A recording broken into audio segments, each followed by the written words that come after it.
Assalamualaikum warahmatullahi wabarakatuh. Nama saya Bunga Hanum Sandita 12011174217.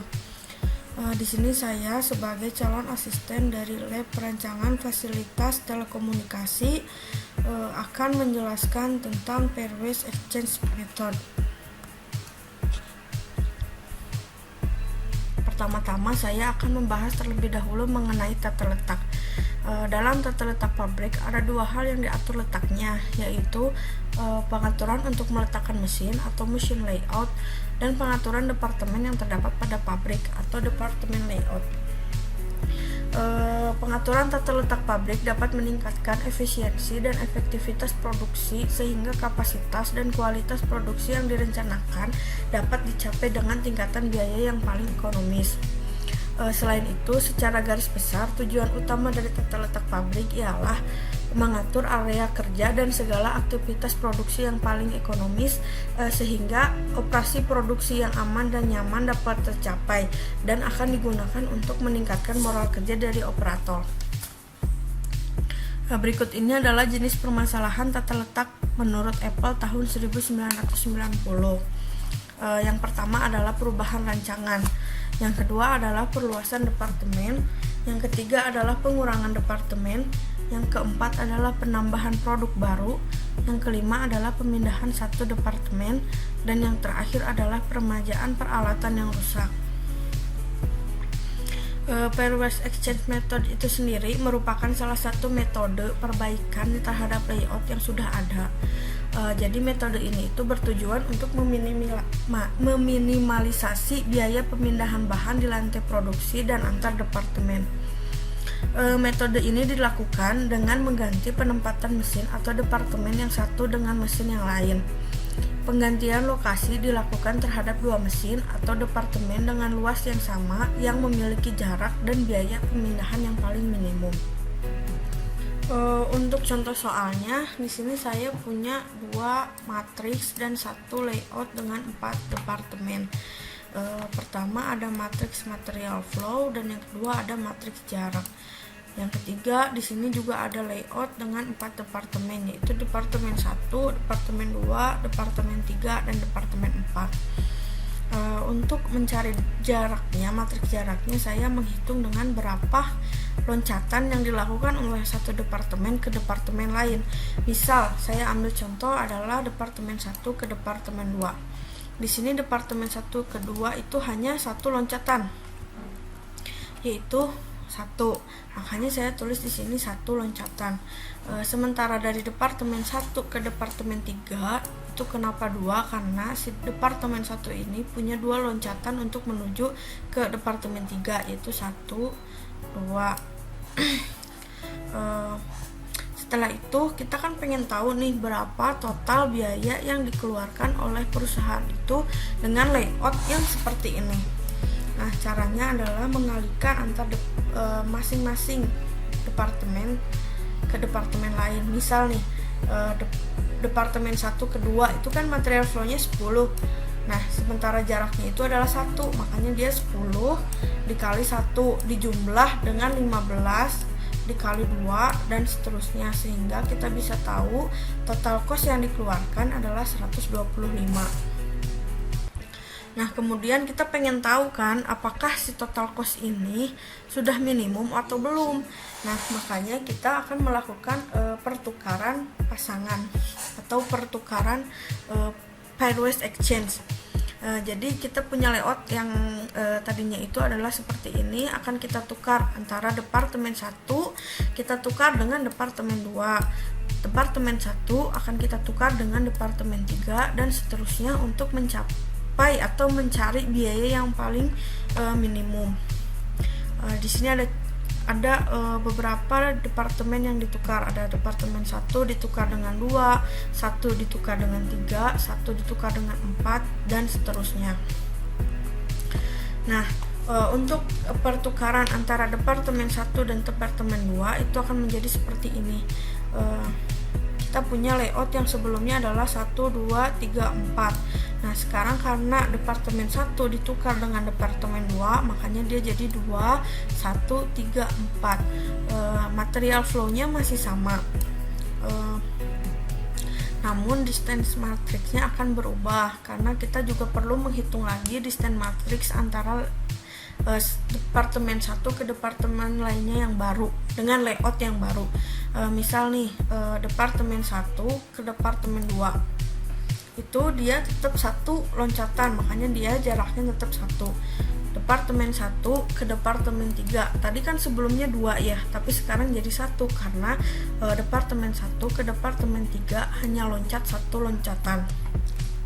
Ini kita cari sampai akhir atau sampai departemen 3 ke 4. Kemudian kita akan menghitung berapa biaya dari layout yang baru. Tadi kan 2, 1, 3, 4 dengan cara yang sama, misalkan 10 dikali 1, 15 dikali 1, kita dapetin hasilnya adalah 105. Nah, cara ini itu kita lakukan sampai semua pertukaran yang tadi pertukaran ini dilakukan sampai habis. Jadi sampai 3 ke 4. Nah, dari situ kita bisa lihat nih berapa sih total cost yang paling murah dari pertukaran-pertukaran itu. Nah, ternyata yang paling murah itu adalah pertukaran departemen 1 dengan departemen 3 dengan total costnya adalah 95%. Tapi ini tuh belum menjadi yang paling minimum karena kita masih bisa melakukan iterasi selanjutnya. Nah, jadi ini adalah hasil dari iterasi ke-1 tadi, yaitu layoutnya adalah 3, 2, 1, 4 dengan total biaya keseluruhan adalah 95. Sekarang kita lakukan iterasi kedua. Cara yang sama dilakukan. Pertama 1 ke 2, 1 ke 3, 1 ke 4 dan seterusnya. Tadi kan hasil dari iterasi pertama itu hasilnya adalah 3, 2, 1, 4. Karena kita akan melakukan pertukaran antara 1 dan 2, makanya jadi 3, 1, 2, 4. Cara yang sama dilakukan untuk mencari biayanya. Pertama kita harus menghitung distance matrixnya dulu kan. Nah, habis itu setelah melakukan itu kita lakukan perhitungan lagi dan didapat nih hasil dari total cost dari masing-masing pertukaran ini, yaitu dilihat yang paling kecil ternyata pertukaran antara departemen 2 ke departemen 3 yaitu 90. Maka layoutnya, final layoutnya untuk iterasi kedua itu adalah ini 2, 3, 1, 4.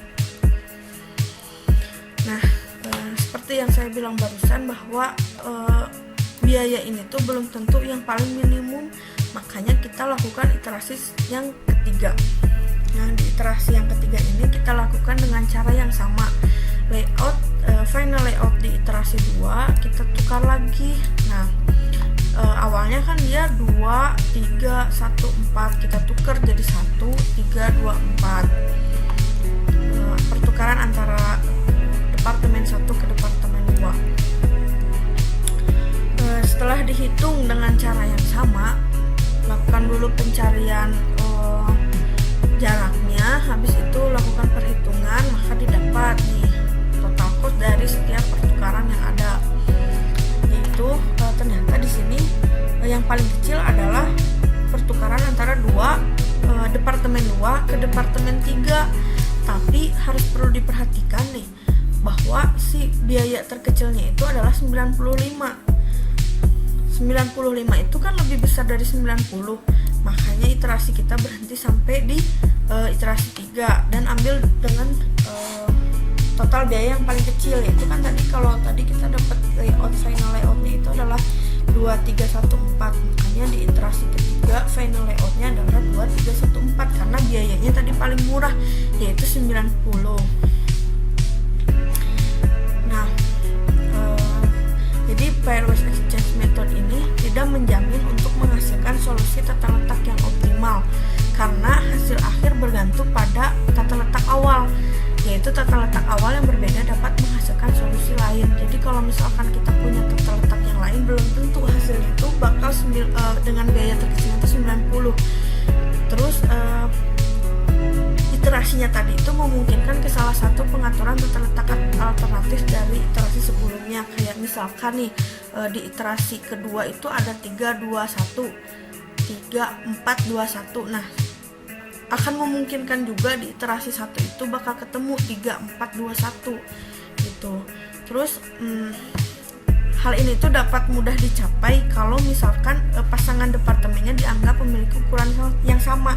Tadi kan saya bilang kan di awal kalau misalkan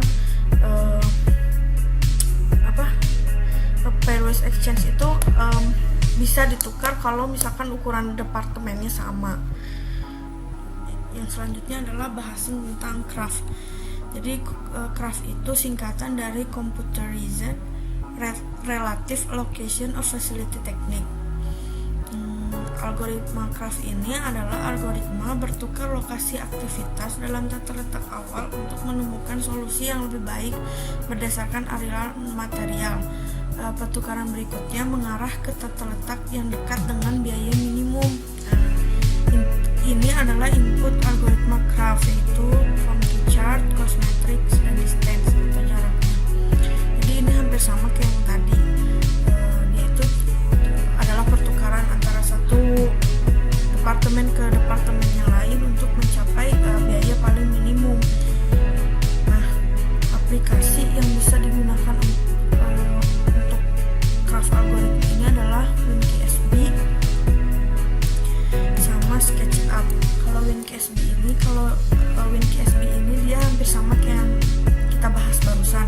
Hanya saja kalau yang kita bahas tadi kan hanya pertukaran dua departemen. Logikanya itu sama yang dipakai dengan WinKSB. Dia juga bisa menukar dua departemen, terus 3 departemen, 2 ke 3 departemen, dan 3 ke 2 departemen. Yang tadi juga kita bisa melakukan pertukaran departemen sampai ke 3 departemen. Hanya saja kalau menggunakan WinKSB ini akan menjadi lebih mudah. Nah, yang kedua adalah SketchUp. Jadi SketchUp ini lebih ke 3 dimensi dari final layout yang sudah kita buat.